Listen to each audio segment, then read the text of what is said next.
Juízes capítulo 13, todos acharam? Do verso 1 ao 7, diz assim a palavra de Deus: os israelitas voltaram a fazer mal, que era mal aos olhos do Senhor, por isso ele os entregou nas mãos dos filisteus durante 40 anos. Havia um homem em Zorá, da tribo de Dan, chamado Manoá, cuja mulher era estéril, nunca lhe dera filhos.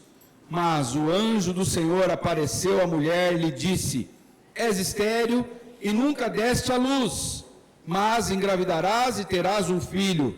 Agora toma cuidado, e não bebas vinho nem bebida forte, não comas coisa alguma impura, porque engravidarás e terás um filho. Sobre a cabeça dele não passará navalha, porque o menino será nazireu de Deus desde o ventre da mãe, e começará a libertar Israel do domínio dos filisteus.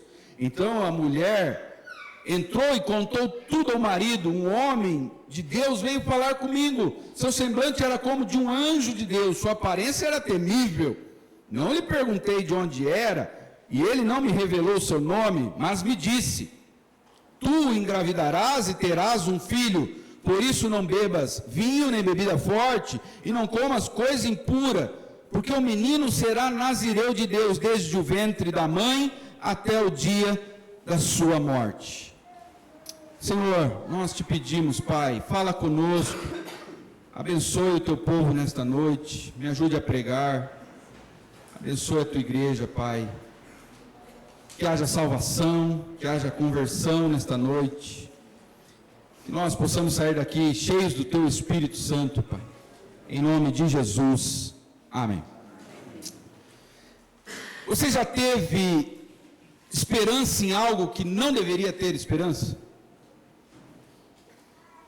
Você que está aqui nesta noite, você já teve esperança em algo em que não deveria ter esperança? Você já teve esperança em pessoas que te decepcionaram? Você já teve esperança em programas, em estruturas que te decepcionaram? A palavra de Deus diz em Jeremias, capítulo 17, verso 5, assim diz o Senhor: maldito o homem que confia no homem e faz da carne o seu braço e aparta o seu coração do Senhor. Hoje nós vamos ver que nossa esperança deve estar somente em Cristo e em sua palavra. Qualquer outra coisa nos decepcionará. Nossa esperança deve estar somente em Cristo e em sua palavra.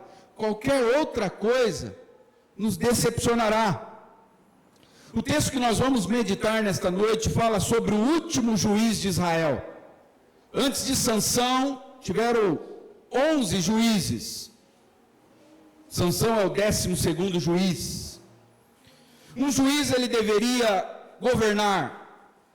Ele deveria ser um líder político, militar e espiritual.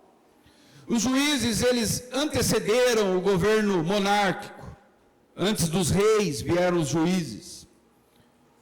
Os juízes, eles eram levantados por Deus para libertar o povo, sempre de uma outra nação opressora, no caso aqui os filisteus.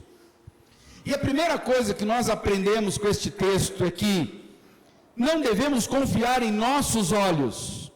Olha o que diz o verso número 1. Os israelitas voltaram a fazer o que era mal aos olhos de quem? Do Senhor. Por isso ele os entregou nas mãos dos filisteus durante 40 anos. Por 7 vezes essa frase aparece no livro de Juízes. Voltaram a fazer o que era mal aos olhos do Senhor. 7 vezes. Uma outra frase que se repete, muito parecida com essa, está em Juízes capítulo 17, verso 6. Naqueles dias não havia rei em Israel, cada um fazia o que parecia bem aos seus olhos. Então o povo estava fazendo o que era mal aos olhos de Deus, e o povo fazia o que achava que era bom aos seus olhos, aos seus próprios olhos. Eles faziam o que era mal aos olhos de Deus, E cada um fazia o que parecia bem aos seus próprios olhos. Hoje não é diferente. As pessoas em nossa sociedade, elas julgam o que é bom de acordo com o que elas acham que é bom. De acordo com o que os olhos delas acham que é bom. Sexo antes do casamento, imoralidade sexual, adultério, homossexualismo, vícios, aborto. Algumas pessoas dizem assim, não, isso para mim é certo. Aos meus olhos, o aborto é certo, o homossexualismo é certo, certos tipos de lazer, a forma como usamos o nosso dinheiro, o que fazemos com o nosso corpo, a forma como educamos nossos filhos, eu acho certo assim. Você já ouviu falar? Pessoas dizendo isso? A forma como desenvolvemos a nossa espiritualidade, eu acho certo uma vez ao mês ir ao culto. Porque os outros dias eu sirvo a Deus na minha casa. A forma como compreendemos igreja, como a gente compreende o pastoreio, o evangelho. O povo estava fazendo o que era mal aos olhos do Senhor, e aquilo que parecia bem aos seus próprios olhos. E não é porque algo parece bem aos nossos olhos que é bom. Porque Deus disse, eu vou entregar esse povo, e Ele entregou aos filisteus. O que eles estavam fazendo, eles achavam que era certo, mas para Deus não era. Alguns dizem, eu estou com a minha consciência tranquila. Consciência tranquila quer dizer alguma coisa? Consciência tranquila significa que está de acordo com a vontade de Deus? Não. Os nazistas mataram milhões de judeus com a consciência tranquila. Eles achavam que estavam fazendo certo. Terroristas matam com a consciência tranquila. Eles acham que estão servindo a Alá. Mulheres e médicos matam crianças ainda no ventre com a consciência tranquila. A Bíblia fala em consciência cauterizada, consciência insensível. Uma consciência tranquila pode ser uma consciência cauterizada. 1 Timóteo capítulo 4, verso 1 e 2 diz: o Espírito diz claramente que nos últimos tempos alguns abandonarão a fé e seguirão espíritos enganadores e doutrinas de demônios. Tais ensinamentos vêm de homens hipócritas e mentirosos, que têm a consciência cauterizada. O povo estava fazendo o que era mal aos olhos de Deus, e eles estavam fazendo aquilo que parecia para eles bem aos seus próprios olhos. Eles não sentiam culpa. A ausência de culpa também não significa que está certo. Eles não sentiam culpa pelo que eles estavam fazendo, mas Deus os entregou aos filisteus por 40 anos. Nós podemos facilmente justificar nossos atos errados. Nós podemos fazer de coisas boas um ídolo. Podemos achar que somos sensíveis, cuidadosos, comprometidos, quando na verdade somos idólatras.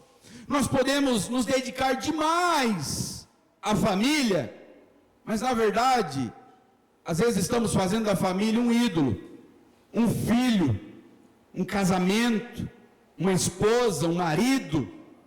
Nós podemos dar duro no trabalho, sermos dedicados, e isso passar como uma ideia de uma pessoa cuidadosa, mas isso pode ser uma idolatria.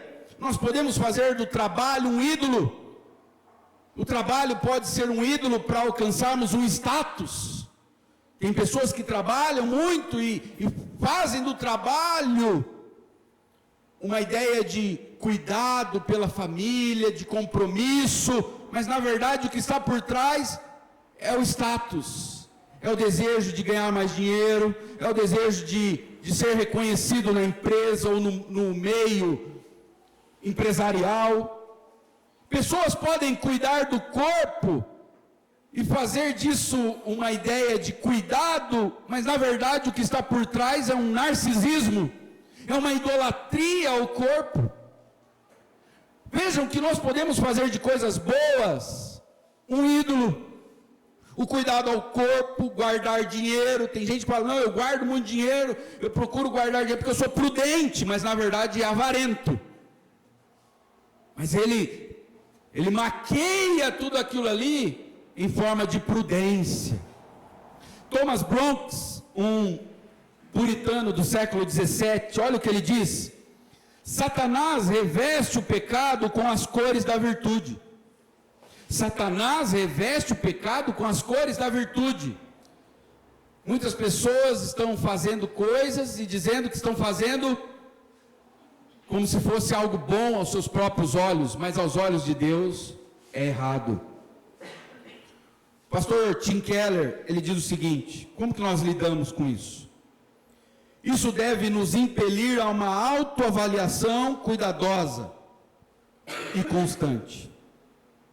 Nós temos que fazer uma autoavaliação. Se o amor que nós temos por um filho não é idolatria, por um casamento, ministério, se a dedicação ao trabalho não é idolatria, se o cuidado ao corpo não é narcisismo, uma idolatria, nós temos que fazer uma autoavaliação cuidadosa e constante, por meio do estudo da Bíblia e de prestação de contas a outras pessoas. Nós não somos autônomos. O povo de Israel fez o que era mal aos olhos de Deus. E eles achavam que estavam fazendo o que era correto. Eles não tinham culpa, a consciência deles estava tranquila, mas Deus pesou a mão sobre eles. O que você tem feito é correto aos olhos de Deus? Você tem tentado justificar as suas práticas, maquiar as suas ações? A primeira coisa que nós aprendemos nesta noite: não devemos confiar em nossos olhos. O povo fez o que era bom aos seus próprios olhos, mas era mal aos olhos de Deus. Em segundo lugar, não devemos confiar em estruturas. Nós vemos no texto que nós lemos nessa noite que Deus abençoou Manoá. Manoá era um homem de Israel, da tribo de Dan. O nome da sua esposa não aparece, só fala que era a esposa de Manoá. Mas ele abençoou Manoá e a sua esposa, porque ela era estéril, ela não podia ter filhos. Deus aparece a ela, o próprio Cristo apareceu para a esposa de Manoá. Olha o que diz o verso 2 e o 3. Havia um homem em Zorá, da tribo de Dan, chamado Manoá, cuja mulher era estéril, nunca lhe dera filhos, mas o anjo do Senhor, singular, o anjo, apareceu à mulher e lhe disse: és estéril e nunca deste à luz, mas engravidarás e terás um filho. A maioria dos teólogos unânimes, eles dizem que o próprio Cristo apareceu para esta mulher, lá no Antigo Testamento, e promete um filho que vai libertar Israel dos filisteus. Olha o verso 4 e 5. Agora toma cuidado, não bebas vinho nem bebida forte. Está falando para a mãe de Sansão. E não comas coisa alguma impura, porque engravidarás e terás um filho, sobre a cabeça dele não passará navalha, não vai cortar o cabelo, porque o menino será nazireu de Deus, desde o ventre da mãe, e começará a libertar Israel do domínio dos filisteus. Nós vemos a graça de Deus aqui, irmãos. Eles não clamaram por libertação, parece que eles estavam já acomodados com a opressão dos filisteus, mas o próprio Deus vem ao encontro deles. É a graça do Senhor, e diz: eu vou dar um filho para Manoá, para sua esposa. Só que é o seguinte: esse menino, ele vai ter que ser criado dentro de uma estrutura com regras, uma estrutura organizada. nada de bebida forte, ele não pode beber, nada de comida impura. Lá em Levítico tem a lista das comidas que o povo de Deus não podia comer, muitas coisas que eles não podiam comer.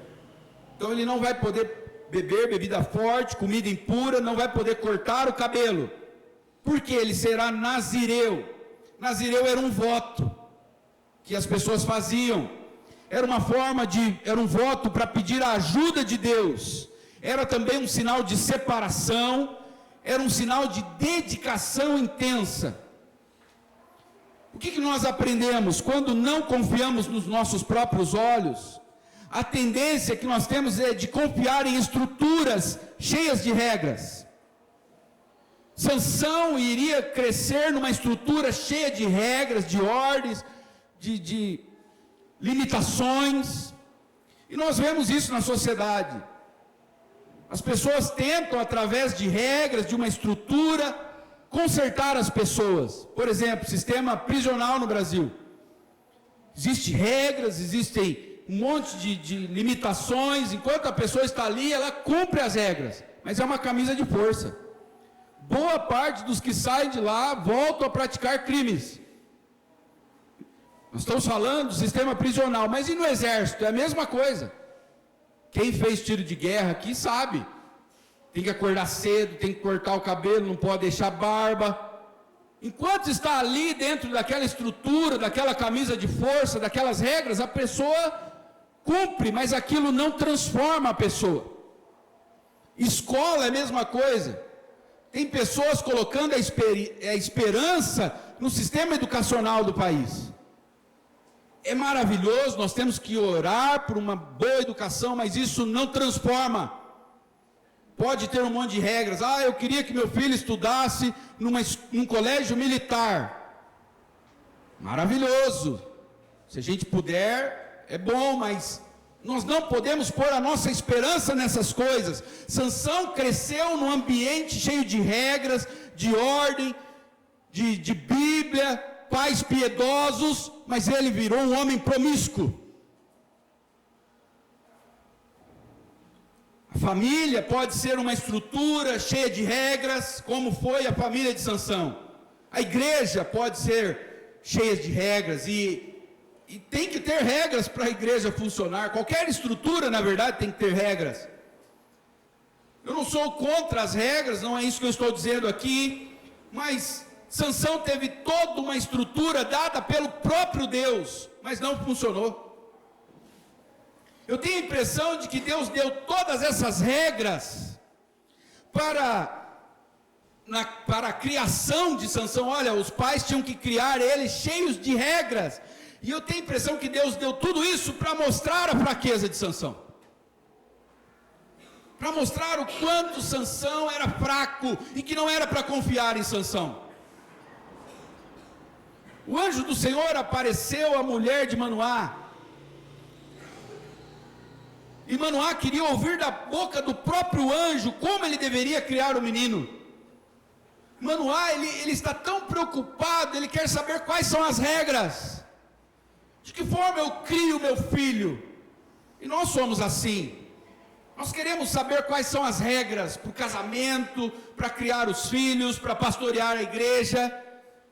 Olha comigo do verso 8 ao 11, não está no projetor.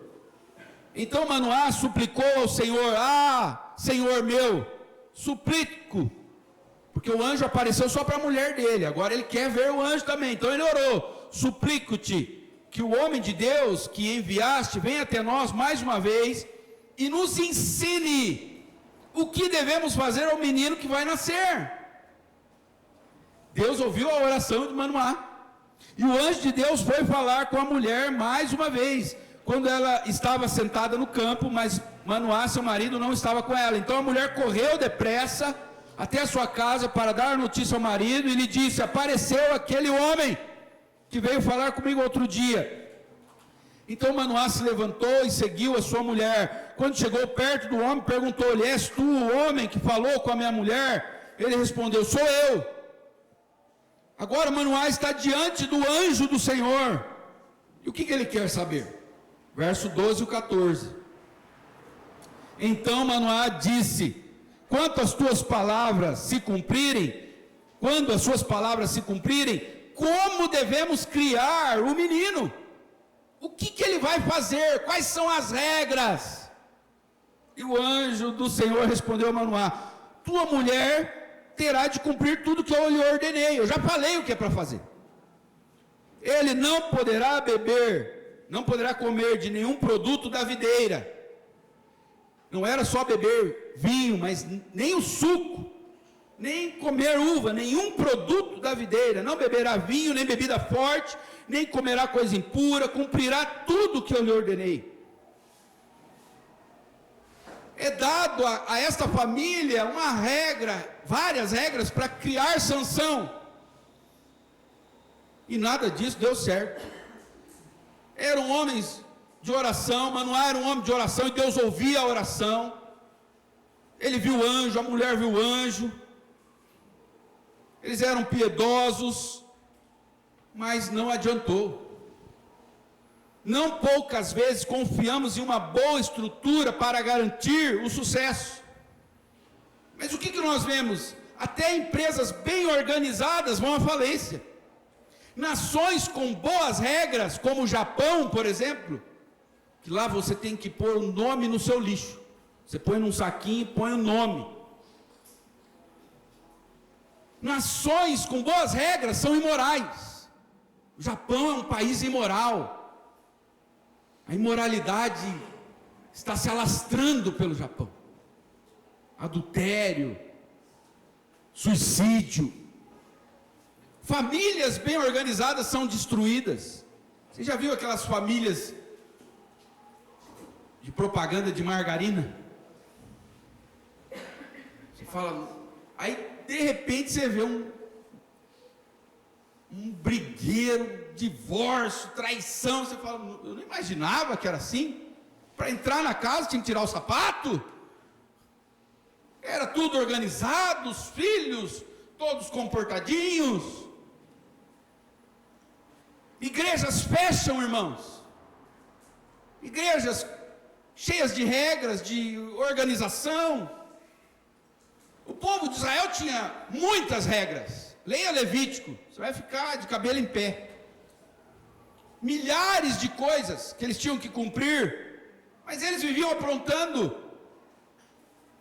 Por quê? As regras, elas são boas e são importantes, como eu disse. Eu não sou contra as regras, pelo contrário, eu sou a favor delas, mas elas não mudam a vida de uma pessoa. O que muda a vida de uma pessoa é um encontro verdadeiro com Cristo. Você consegue imaginar você chegando para Zaqueu: Zaqueu, agora você é membro da Igreja Batista, tem que assinar o pacto aqui. Você vai ser dizimista, Zaqueu? Assina aqui, nós vamos reconhecer em cartório a sua assinatura. Você acha que precisava colocar regras para Zaqueu? Hoje nós temos que fazer pacto para as pessoas professarem publicamente que vão se comprometer a serem contribuintes, a não faltarem aos cultos. Você imagina você chegando para Pedro: Pedro, você tem que ir todo domingo, viu, Pedro? Vem aqui, tem o pacto da Igreja Batista, assina aqui, Pedro, que você vai ir todo domingo, você não vai faltar nos cultos. Precisava fazer isso com eles? Não. Por quê? Porque eles tiveram um encontro com Jesus Cristo.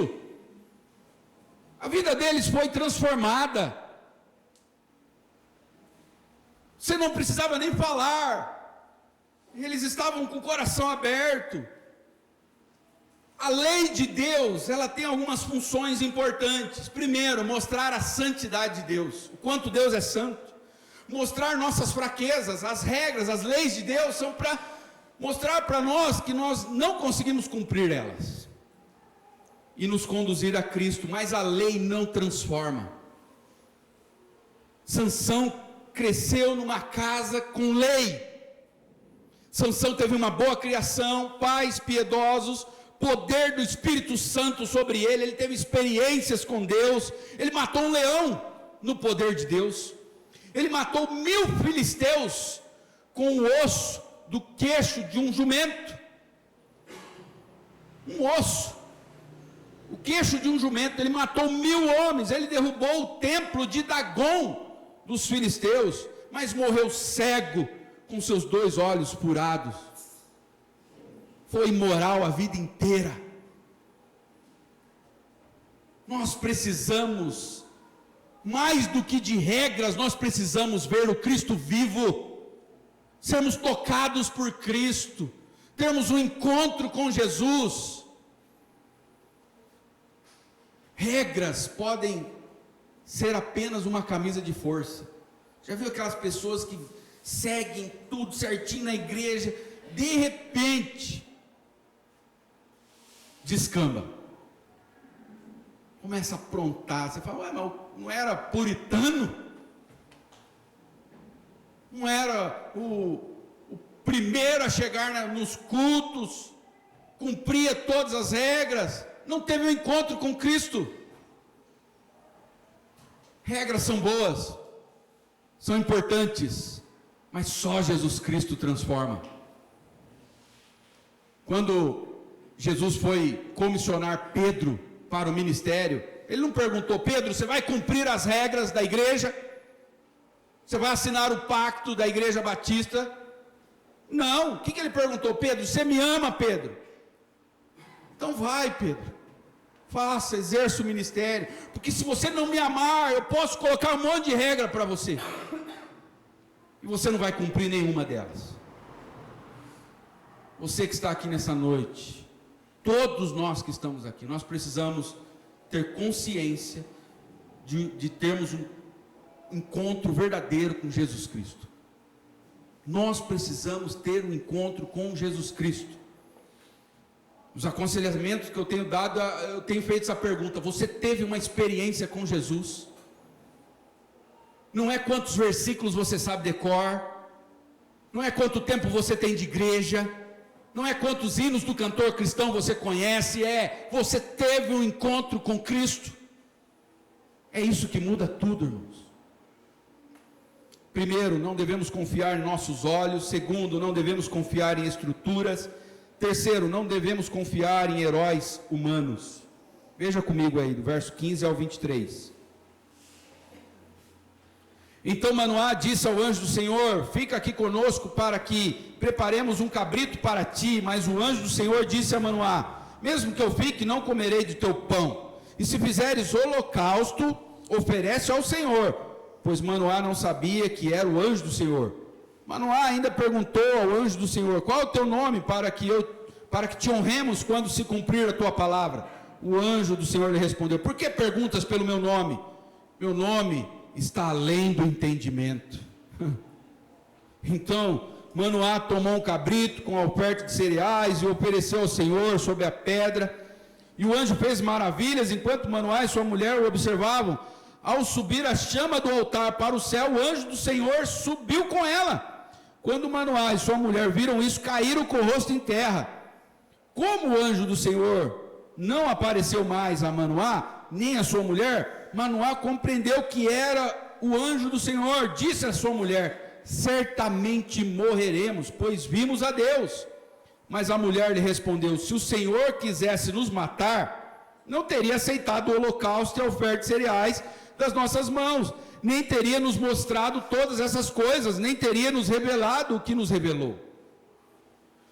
Manoá pediu em oração para que ele também pudesse ver o anjo, e ele viu. Manoá ofereceu comida ao anjo, ele não quis, mas o anjo falou: se você oferecer um sacrifício, eu aceito. E conforme pegava fogo no sacrifício, no altar, o anjo subiu junto com o fogo. E aí Manoá falou: eu vou morrer, eu estou diante de Deus. E aí a mulher dele acalmou ele: calma, se fosse para a gente morrer, Deus não tinha aceitado o sacrifício, e Ele não tinha feito promessas para nós. Agora veja o verso 24 e 25. Depois disso, a mulher deu à luz um filho, a quem chamou Sansão. O menino cresceu e o Senhor o abençoou, e o Espírito do Senhor começou a agir nele em Mané-Dan, entre Zorá e Estaol. Deus deu a este casal um filho bonito. Sansão diz que ele era bonitão, forte, fruto de um milagre, usado pelo Espírito Santo. O nome Sansão tem algo curioso aqui no nome dele. Significa filho do sol. Alguns acreditam que havia ainda uma influência do paganismo sobre o casal, mesmo esse casal piedoso, influência dos filisteus ainda, dos ídolos, porque filho do sol é uma ideia pagã. Outros dizem que o nome Sansão significa ensolarado, brilho, mas, como vamos ver, Sansão morreu na escuridão. Se ele era filho do sol, ele morreu em trevas, porque ele morreu cego. Ele se envolveu com mulheres que não faziam parte do povo de Deus. Ele se envolveu com prostitutas. Ele, que deveria ser a luz para o povo de Israel, foi um mau exemplo. Não trouxe brilho para a família, foi uma vergonha. Os pais ficaram decepcionados com Sansão, principalmente quando ele se envolveu com mulheres dos filisteus. Ele não liderou o povo. Ele foi um dos juízes que não ajuntou o povo em exército. Ele ia sozinho, matava os filisteus lá sozinho, ele derrubou o templo de Dagon sozinho.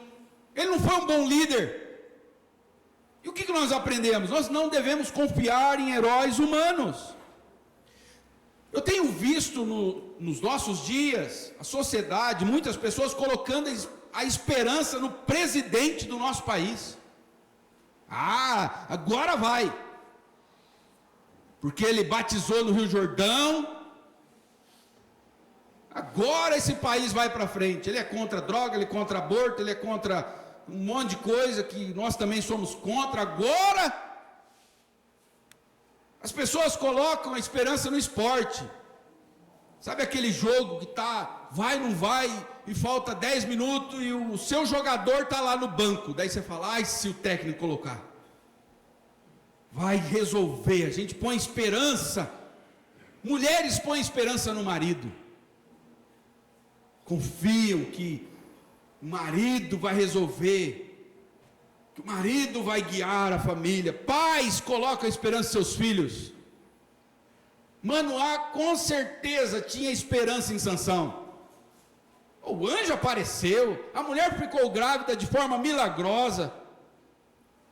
Ele viu o anjo subir no meio do fogo. Ele falou, rapaz, esse menino vai ser um pastorzaço, né? Vai ser um pastor batista.